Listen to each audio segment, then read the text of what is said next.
अस्सलाम वालेकुम students, welcome back to Scholar Point. आज हम 9th क्लास फिज़िक्स चैप्टर 2 का topic representation of vector start करने जा रहे हैं। ओके, हम अब इन्हें देखते हैं।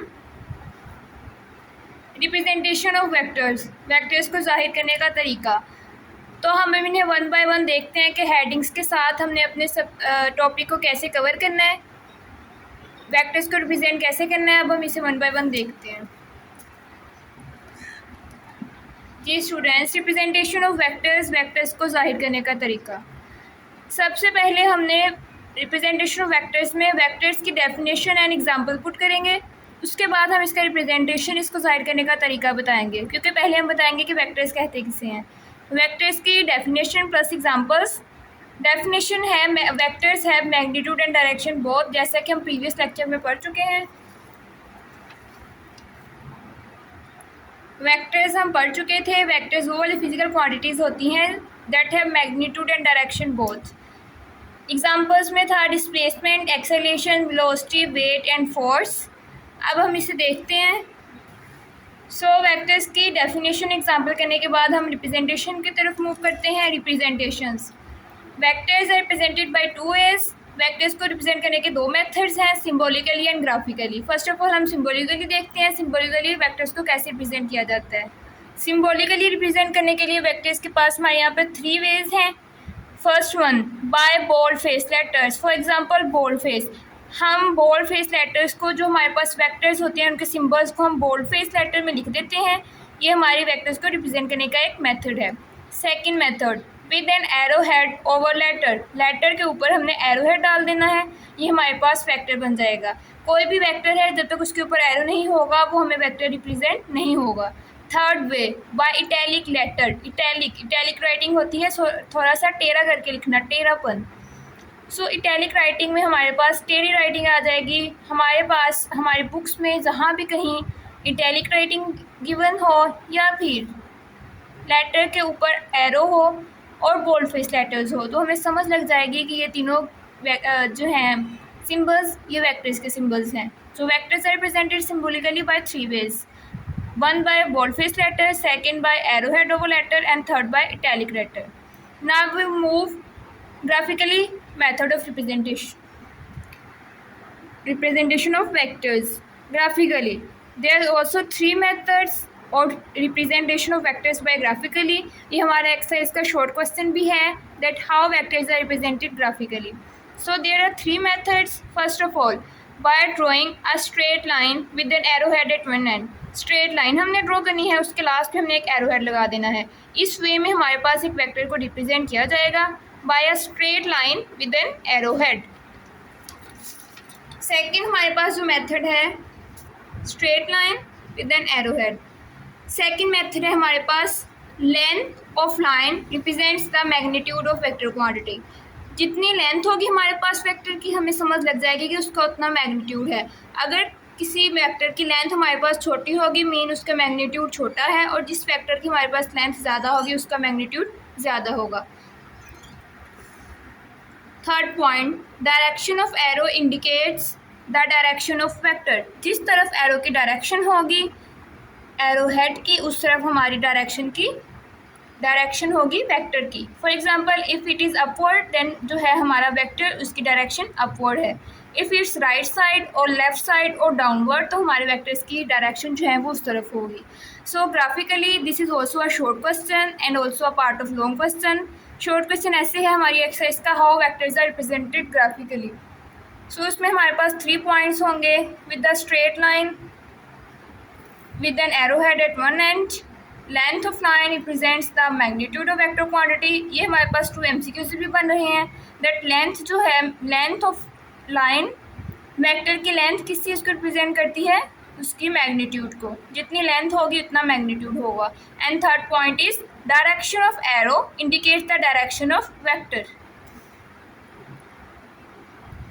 सो हमने देखा कि वेक्टर्स को हमने दो तरीके से रिप्रेजेंट किया, ग्राफिकली एंड सिम्बोलिकली, और वो एक अलग अलग शॉर्ट क्वेश्चंस भी हैं that symbolically representation and graphically representation. Now we move to next point, reference axis.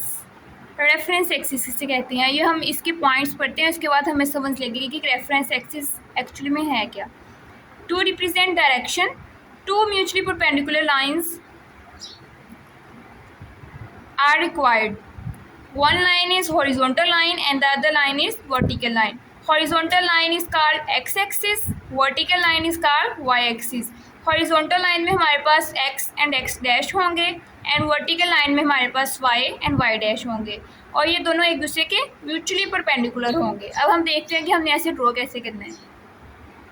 यहाँ पर आप लोग देख सकते हैं डायग्राम में हमारे पास टू म्यूचुअली परपेंडिकुलर लाइंस हैं, one is x and x dash and the second line vertical line is y and y dash. Reference axis में एक पॉइंट है हमारे पास origin, direction and next angle. First of all हम देखते हैं origin को।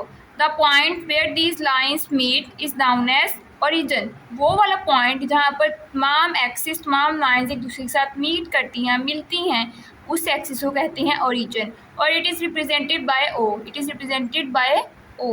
ओ के साथ इसे रिप्रेजेंट किया जाता है ओरिजिन को। These axes also called as reference axis. These axis को हम reference axis कहते हैं। X axis and Y axis, positive negative both. In axis को हम कहते हैं reference axis. One of them is X axis and the other one is Y axis, positive and negative. Now we move towards the direction. For finding the direction of vector, two mutually perpendicular lines are required, same as reference axis. One line to represent east-west direction, one line to represent north-west direction. इसी तरीके से हम reference axis 4 lines draw करेंगे। एक axis पे हमारे पास east west direction होगी एंड द अदर एक्सिस हमारे पास नॉर्थ ईस्ट डायरेक्शन होगी। हमारे पास यहाँ से दो हमारे पास MCQs भी बन सकते हैं। That for geographical direction the reference line is north south. Geographical direction अगर फाइंड करनी हो तो हमने कौन सा रेफरेंस एक्सिस लेना है? Direction north east and east west वाला। And whereas for Cartesian coordinate system, this is Cartesian coordinate system. Positive x axis is the reference. Geographical location के लिए हमने ईस्ट वेस्ट डायरेक्शन वाला लेना है and reference Cartesian coordinate system के लिए हमने पॉजिटिव एक्स एक्सिस का लेना है।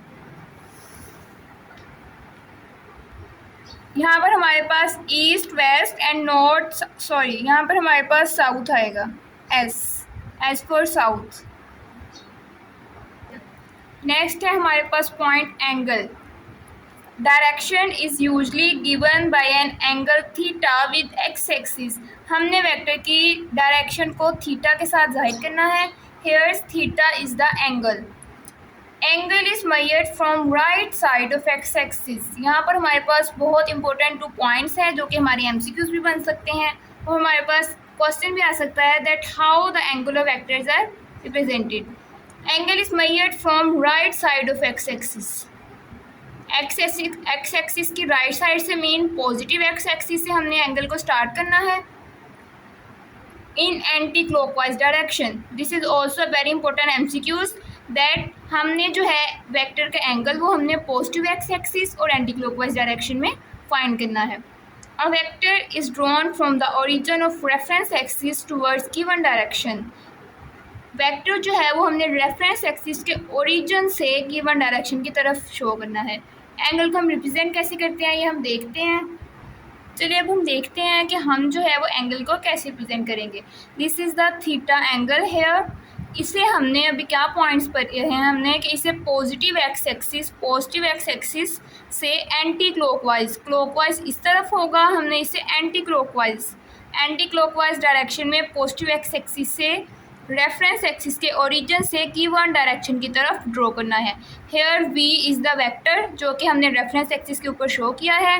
V हमारे पास वेक्टर है, उसका एंगल हम कैसे फाइंड करेंगे? पॉजिटिव एक्स एक्सिस से एंटी क्लॉकवाइज डायरेक्शन में theta. Here theta is the angle.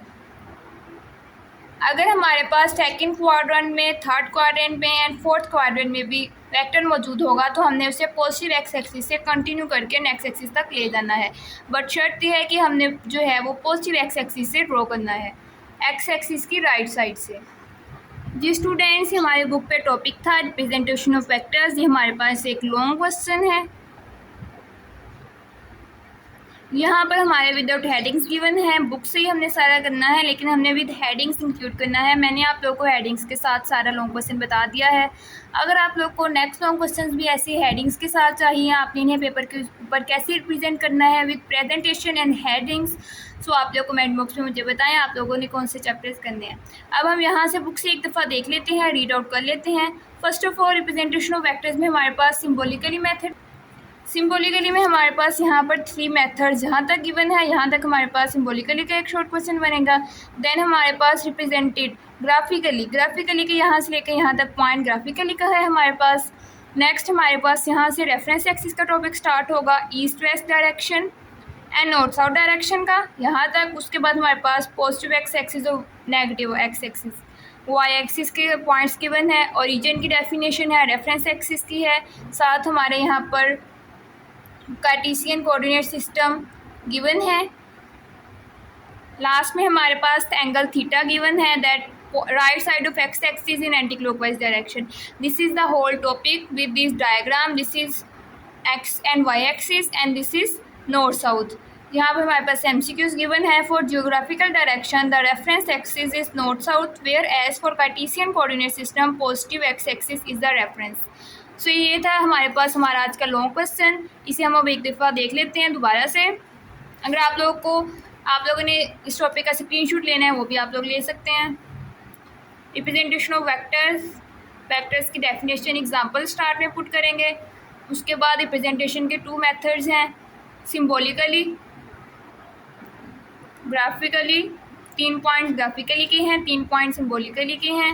Reference axis, origin, direction and angle and with diagrams.